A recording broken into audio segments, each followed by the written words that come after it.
নমস্কাৰ। আজি এক্সেল ক্লাছটো কৰা হ'ল আৰু আমি আছো কামাখ্যা আৰু আজি খুব ভাল লাগিল ক্লাছটো কৰি। তেখেতৰ ঘৰত আহি তেখেতৰ পৰিৱেশটো ইমান ধুনীয়াকৈ সজাই পৰাই ৰাখিছে আৰু দেখি নিজৰে মনটো ভাল লাগিছে।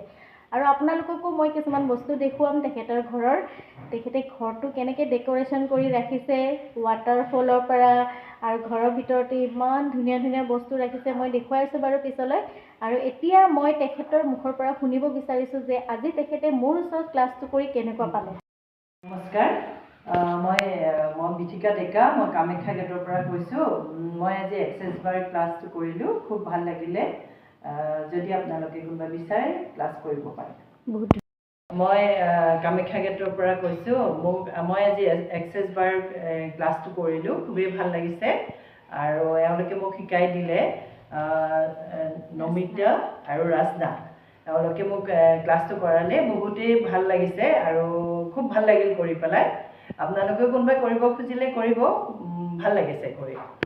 ঠিক আছে, এয়া আমাৰ বিথিকা বাইদেউৰ ঘৰ আৰু তেখেতৰ এয়া দেখিছেনে প্ৰথম ষ্টাৰ্টিং ৰুমটো সোমোৱাৰ পাছতে মই মানে সেনেকৈ আজিলৈকে য'তে ক্লাছ নকৰিছোঁ কিয়, কিন্তু কাৰো সেনেকৈ ঘৰৰ বাৰু ভিডিঅ' দিয়া নাই, কিন্তু তেখেতৰ এইখিনি দেখিয়ে মানে মোৰ বহুত ভাল লাগিছে। সেইকাৰণে ভাবিলোঁ যে এবাৰ আপোনালোককো মই দেখুৱাই দিওঁ। এয়া দেখিছেনে তেখেতে একদম পূৰা নেহেৰু পাৰ্কৰ নিচিনা ডেক'ৰেশ্যন দি ৰাখিছে আৰু এই গছতো চৰাইৰ বাঁহবোৰ দি ৰাখিছে।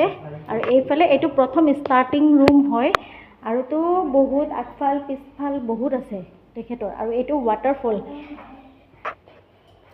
এইটো তেখেতৰ ৱাটাৰফল। তেখেতে ইয়াতে পানী আৰু এইফালে ঘৰিয়াল এনেকৈ ঘৰৰে ভিতৰতে ৰাখিছে।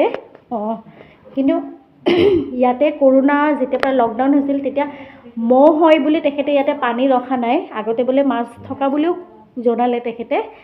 আৰু এতিয়া এয়া ভাটৌ চৰাই। আৰু এইফালে মই এতিয়া ওপৰলৈ গৈ আছোঁ।